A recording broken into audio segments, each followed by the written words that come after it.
శుభాంగాయ మంగళాయ మహోజసే సింహశైల నివాసాయ శ్రీ నృసింహాయ మంగళం. శ్రీ శ్రీ వరాహలక్ష్మీ నృసింహస్వామి వారి సన్నిధానంలో భాద్రపద శుద్ధ పూర్ణిమ ఆదివారం సెప్టెంబర్ 7వ తారీఖు యథావిధిగా 4 గంటల నుంచి 4:30 గంటల వరకు సుప్రభాతం అయిన తర్వాత ప్రాతరారాధనలో భాగంగా నిత్యవేదపారాయణం ఉపనిషత్పారాయణం దివ్య సేవాకాలం అనంతరం దుఃఖసేవ సమయంలో చతుర్వేదపారాయణం శ్రీరామాయణం భారతం భాగవతం పురాణం క్షేత్రమార్గం వరాహపురాణం శ్రీభాష్యం భగవద్ దృశ్యం మొదలైన గ్రంథాలన్నీ పారాయణం చేయడానికి ఉపయోగిస్తారు. అనంతరం బాలభోగ నివేదన అయిన తర్వాత నిత్యహోమం పరిహరణం అయిన తర్వాత మంగళాశాస్త్రం జాతమర్గోష్ఠి తీర్థ వినియోగం అయిన తర్వాత చుట్టు సన్నిధిలో మంగళాశాస్త్రం పూర్తి చేసిన తర్వాత సుమారు 6:30 గంటల నుంచి సర్వదర్శనం ఆరంభం. 6:30 గంటల నుంచి 11 గంటల వరకు సర్వదర్శనం కొనసాగుతుంది. ఇవాళ చంద్రగ్రహణాన్ని పురస్కరించుకొని ఉదయం 6:30 గంటల నుంచి 11 గంటల వరకు మాత్రమే భక్తుల దర్శనములు ఉంటాయి. 11 గంటల తర్వాత భక్తులకు దర్శనములు లభించవు. ఈ విషయాన్ని భక్తులు గమనించవలసిందిగా మనవి చేస్తున్నాను. 11 గంటలకి భక్తుల దర్శనాన్ని పూర్తి చేసుకున్న తర్వాత రాజభోగ నివేదన మహానివేదన జరుగుతుంది. మహానివేదన మరిగిన తర్వాత చుట్టు సన్నిధుల్లో నివేదనం మంగళ నీరాజనం అయిన తర్వాత మధ్యాహ్న విరామం జరుగుతుంది, పవళింపు జరుగుతుంది. 12 గంటల నుంచి 12:30 వరకు. 12:30 గంటలకు మధ్యాహ్న విరామం పూర్తయిన తర్వాత పౌర్ణమి పురస్కరమైనటువంటి తిరువీధి మహోత్సవం జరుగుతుంది, బేడా తిరువి. అది అయిన తర్వాత సుమారు 1 గంటల ప్రాంతం నుంచి 12:30, 1 గంటల ప్రాంతంలో రాత్రి ఆరాధన ఆరంభం. సాయం ఆరాధనాన్ని పూర్తి చేసుకొని ఆరాధన పరిహరణం, ధూపం పరిహరణం, నివేదనం, మంగళాశాస్త్రం జాతమర్గోష్ఠి ఇవన్నీ పూర్తి చేసుకున్న తర్వాత పౌళింపు సమర్పించి మధ్యాహ్నం 2 గంటలకు కవాటబంధనం జరుగుతుంది. మధ్యాహ్నం 2 గంటలకు కవాటబంధనం అయిన తర్వాత రాత్రి 9:56 నిమిషాలకి గ్రహణం స్పర్శ, 1:24 సుమారుగాను మోక్షకాలం. అందుచేత ఆగమశాస్త్రానుసారం 8 గంటల ముందు దేవాలయం యొక్క కవాటాలని బంధించడం అనేటువంటి ఆచారం. దాన్ని అనుసరించి మధ్యాహ్నం 2 గంటలకి కవాట బంధనం జరుగుతుంది. 8వ తేదీ ఉదయం యథావిధిగా తెల్లారుజామున 3 గంటలకు ఆలయ సంప్రోక్షణం జరుగుతుంది. ఆలయ సంప్రోక్షణం అయిన తర్వాత స్వామివారికి స్నపన తిరువంజనం అయిన తర్వాత ఏకాంతం ఆరాధనలో ప్రాతరారాధనలో భాగంగా నిత్యవేదపారాయణ ఉపనిషత్పారాయణ దివ్య సేవాకాలం ధూపసేవ సమయంలో చతుర్వేదపారాయణ శ్రీరామాయణం భారతం భాగవతం పురాణం క్షేత్రమార్గం వరాహపురాణం శ్రీభాష్యం భగవద్ దృశ్యం మొదలైన గ్రంథాలన్నీ పారాయణించడానికి ఉపయోగిస్తారు.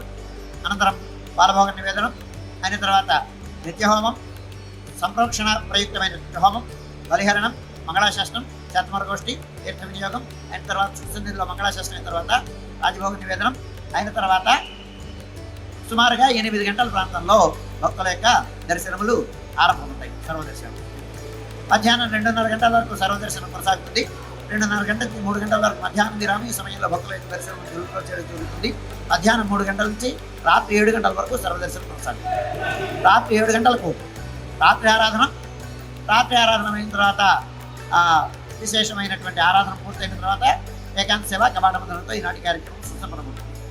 గ్రహణ ప్రయుక్తంగా 7వ తేదీ 8వ తేదీ 2 రోజులు సుప్రభాతం, ప్రాతరారాధనం, రాత్రి ఆరాధనతో సహా ఆర్జిత సేవలన్నీ రద్దు చేయబడతాయి. భక్తులు గమనించవలసిందిగా మనం చేస్తాం.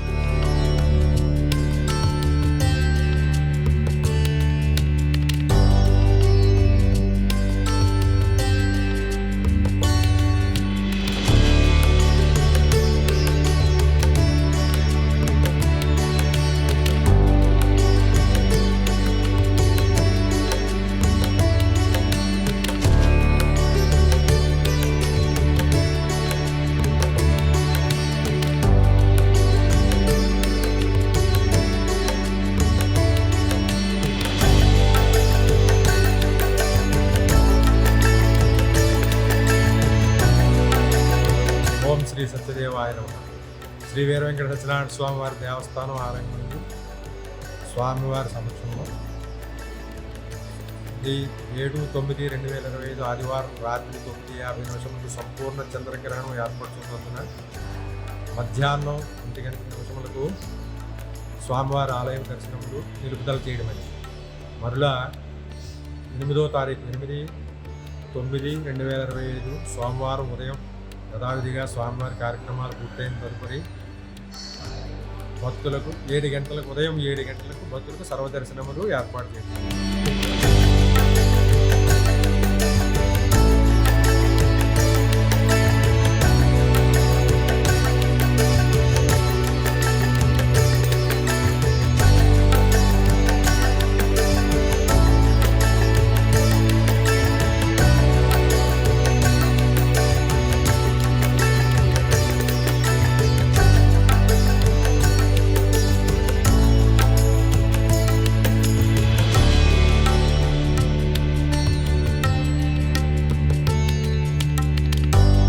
భ్రమరామ మల్లికార్జున మహాస్వామి దేవతాభ్యో నమః.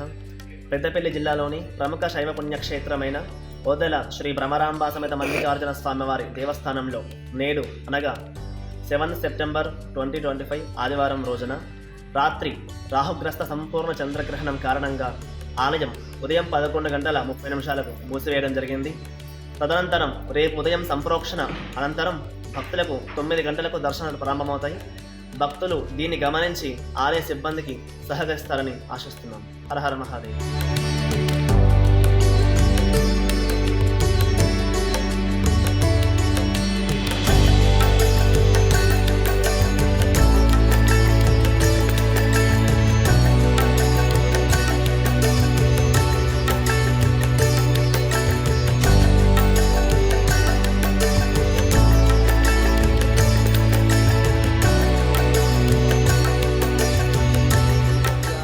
నిత్యవైభవశాలినే నిత్యవైభవదాత్రే చ శ్రీనృసింహాయ మంగళం. ప్రియ భగవత్ బంధువులారా, లక్ష్మీనరసింహస్వామి వారి యొక్క దివ్యక్షేత్రంలో ఈరోజు రాహుగ్రస్త చంద్రగ్రహణం పురస్కరించుకొని ఉదయం స్వామివారి యొక్క సన్నిధిలో సుదర్శన నరసింహ హవనము కళ్యాణ మహోత్సవములు పూర్తి చేసుకొని మాధ్యాహ్నిక రాజభోగ ఆరగింపు నివేదన పూర్తి చేసుకొని తదుపరి ద్వారబంధనం చేయడం జరుగుతుంది.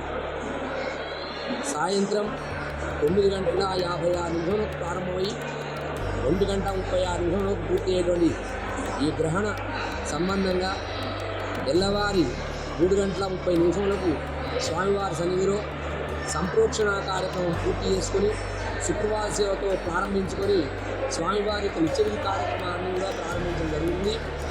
ఈ రాహుగ్రస్త చంద్రగ్రహణ సమయం పురస్కరించుకొని ద్వారబంధనం చేయడం జరుగుతుందని భక్తులకు తెలుపుకోవడం జరుగుతుంది. రేపు యథావిధిగా పూజా కార్యక్రమాలు భక్తుల యొక్క సేవా కైంకర్యములు కూడా నిర్వహించడం జరుగుతుంది. గమనించమని. స్వస్తి.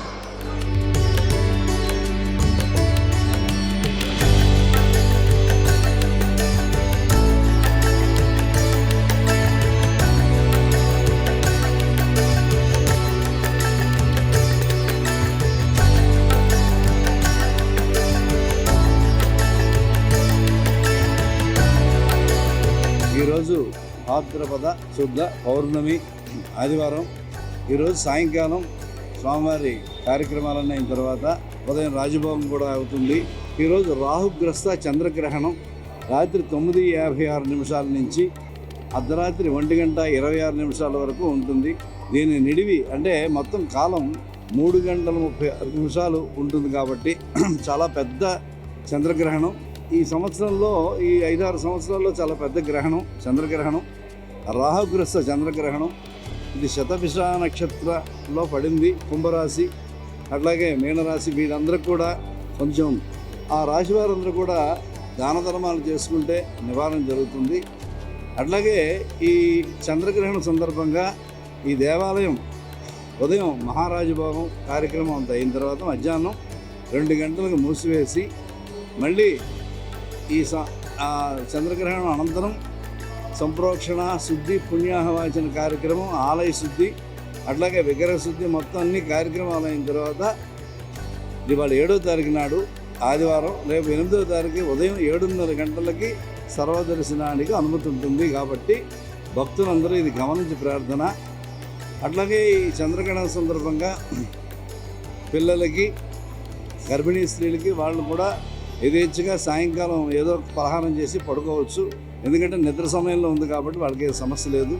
అట్లాగే మనం కూడా ఆరోగ్యవంతులుగా ఉన్న వాళ్ళందరూ కూడా సాయంకాలం 6 గంటల లోపలే ఏదో పలహారం చేసి భుజించి నిద్రించవలను.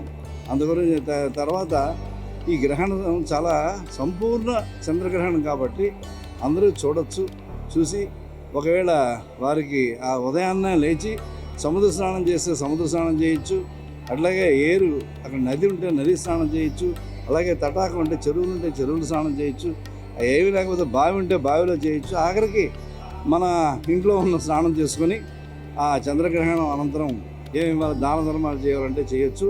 దాన ధర్మాలు చేయడానికి కూడా వెండి చంద్రుడు, అట్లాగే వెండి రాహు కేతువు ఉన్నాడుగా, రాహువుకి అలాగే చేయించి ఆ పాలలో ఉంచి ఆ చంద్రుడిని ఎవరికైనా దానం చేయడానికి అవకాశం ఉంది కాబట్టి బియ్యం వేసి బియ్యంతో దానం చేయొచ్చు. ఇలా చేస్తే మరి దోష నివారణ జరుగుతుంది కాబట్టి భక్తులందరూ ప్రేక్షకులందరూ కూడా అది గమనించి ఈ కార్యక్రమాన్ని చేయవలసిందిగా కోరుతున్నాం. రాత్రి 9:36 నుంచి 1:26 వరకు ఈ 7వ తారీఖు రాత్రి చంద్రగ్రహణం ఉంటుంది కాబట్టి ఇది గమనించవలసిందిగా కోరుతున్నాం. ఓం నమో భగవతే సూర్యాయ.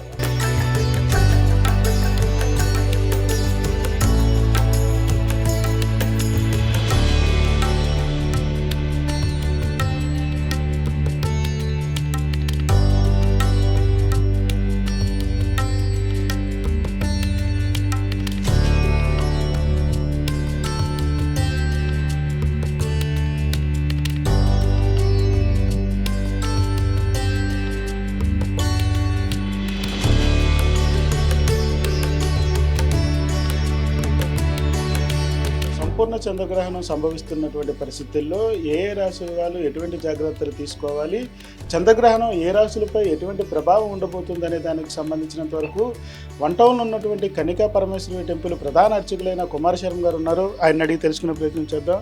సార్ నమస్తే. ఇది సంపూర్ణ చంద్రగ్రహణం ఏ రాశుల మీద ఈ చంద్రగ్రహ ప్రభావం ఉండబోతా ఉంది, ఏ రాశుల వారు గోచారీత్యా కానీ ఎటువంటి దానాలు చేయాల్సిన పరిస్థితి ఉండబోతుంది? నమస్తే అండి అందరికీ. నా పేరు రామిలి బుచ్చి భాస్కర్ కుమార్ శర్మ. నాది కన్యగారి దేవస్థానం ప్రధాన అర్చకుడిని. సంపూర్ణ చంద్రగ్రహణం 7 సెప్టెంబరు 2025 నాకు సంభవిస్తుందండి. పౌర్ణమి ఆదివారం నాడు రాత్రి 9:56 నుంచి లగాయతు రాత్రి 1:26 వరకు ఈ సంపూర్ణ చంద్రగ్రహణం మనకి ఉంటుందండి. సంపూర్ణ చంద్రగ్రహణం శతభిష నక్షత్రంలో పడడం వల్ల రాహుగ్రస్త చంద్రగ్రహణం అనేది రాహు యొక్క దోషంతో కలిగి ఈ గ్రహణం సంభవించింది. మన శతభిష నక్షత్రం కుంభరాశిలో ఉంది కాబట్టి కుంభరాశి వారిలో ఉన్నటువంటి నక్షత్రాలు శతభిష నక్షత్రం, పూర్వభాద నక్షత్రం వారు చూడకూడదు. పూర్వభాద నక్షత్రం 4వ పాదం మీనరాశిలో ప్రవేశించి కాబట్టి మీనరాశి వారు కూడా చూడకూడదండి. ఈ 2 రాశుల వారు కూడా ఈ గ్రహణాన్ని చూడకూడదు. గ్రహణం అయిన తర్వాత మరుసటి రోజు ఉదయాన్నే సూర్యోదయం అయిన తర్వాత తలారా స్నానం చేసి గ్రహణ దోషం శాంతికి ఏర్పడినటువంటి దానాల ధర్మాలు చేస్తే ఈ యొక్క శాంతి యొక్క ప్రక్రియ పూర్తవుతుందండి. దానాలు బియ్యం, మినపప్పు, అదేవిధంగా వెండి సర్పము, వెండి చంద్రుడు, అదే పాలు, పెరుగు, ఒక తెల్ల తువ్వాలు, చంద్రుడు ప్రీతి అయినటువంటి అన్నీ కూడా దానం ఇవ్వాలండి. అదేవిధంగా రాహుగ్రస్తంలో పట్టింది కాబట్టి రాహుకు ఇష్టమైన ప్రీతికరమైనటువంటి నల్ల వస్త్రం, అదేవిధంగా మినువులు కానీ మినపప్పు కానీ దానం ఇస్తే ఈ యొక్క దోష నివారణ చెందుతుందండి. కాబట్టి కుంభరాశి వారు, మీనరాశి వారు ఈ గ్రహణాన్ని చూడకూడదు. అదేవిధంగా సూర్యాస్తమయ సమయం సాయంత్రం 6 దాటిన తర్వాత నిత్యకర్మను పూర్తి చేసుకుని 6 లోపే సాయంత్రం డిన్నర్ అనేది పూర్తి చేసుకోవాలని కోరుతున్నామండి. మిగిలిన రాశి వాళ్ళ పరిస్థితి ఎలా ఉండబోతా ఉంది? గ్రహణం అంటే ఆల్మోస్ట్ రాత్రి మిడ్-నైట్ వస్తున్నటువంటి పరిస్థితుల్లో ఎన్ని గంటలలోపు భోజనం చేయాలంటారు? ఎటువంటి ప్రికాషన్స్ తీసుకోవాలి? మిగిలిన రాశుల వారి పరిస్థితి ఎలా ఉంటుంది? మిగిలిన రాశి వారికి కూడా ఈ సంబంధం అనేది ఓన్లీ కుంభరాశి వారికి, మీనరాశి వారికి మాత్రమే గ్రహణం సంభవిస్తుంది. సాయంత్రం 6 లోపు భోజనం చేయడం కానీ టిఫిన్ కానీ చేసి అయిపోవాలండి. అదేవిధంగా ఏ రాశి వారికి ఏం ఫలితం ఇస్తుందో ఒక్కొక్క రాశి వారికి ఒక్కొక్క ఫలితం ఉంటుందండి. దాంట్లో సింహరాశి వారికి, కన్యారాశి వారికి కొంచెం బాగోలేదు ఈ సంవత్సరం. కాబట్టి కొంచెం తగు జాగ్రత్త వహిస్తే చాలా మంచిది. అదేవిధంగా గ్రహణ శాంతి చేసుకోవడం వల్ల ఏ రాశి వారైనా సరే చంద్రుడు ఇష్టమైనటువంటి బియ్యం అవి దానం ఇస్తే బాగుంటుందండి. సార్, అయితే ఈ గర్భిణీ స్త్రీల కోసం అంటూ కూడా ప్రధానంగా ఎటువంటి ప్రికాషన్స్ తీసుకోవాలంటారు? అంటే చంద్రగ్రహణం సంభవిస్తున్నటువంటి పరిస్థితుల్లో. అదేవిధంగా ఇళ్లల్లో సంప్రోక్షణ అంటూ కూడా కొంతమంది చెప్తూ ఉంటారు. సంప్రోక్షణ అంటే ఏ విధంగా చేయాలి, ఏ విధంగా చేస్తే బాగుంటుంది అనే దానికి సంబంధించి కూడా పూర్తి వివరాలు తెలియదు.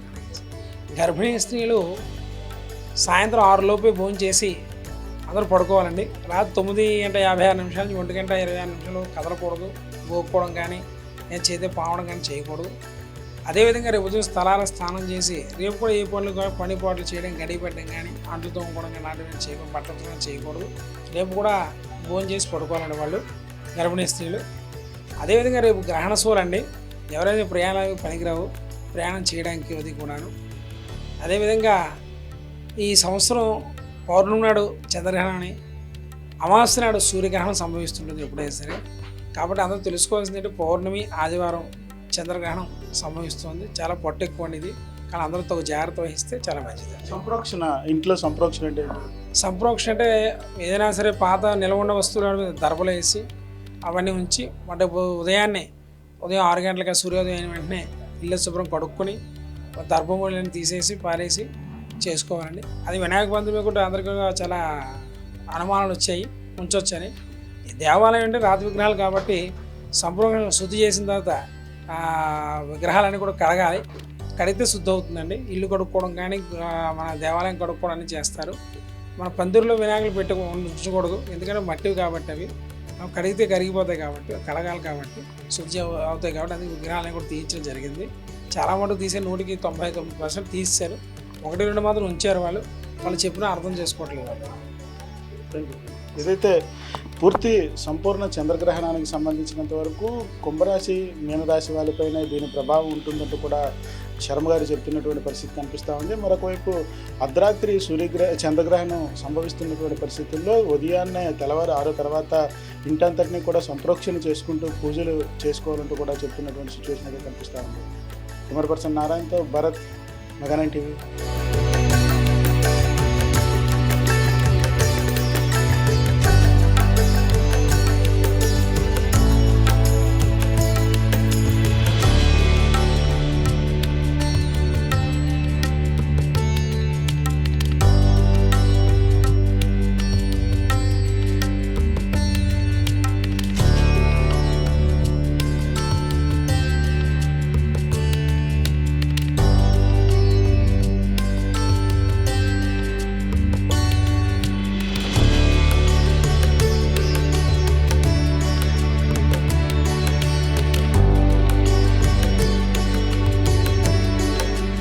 ఉదయం స్వామివారి యొక్క సేవా కార్యక్రమాలు ప్రభాత సుప్రభాత సేవ నుంచి మాధ్యాహ్నిక రాజభోగ ఆరంభ తదనంతరం ద్వారబంధనం చేయడం జరిగింది.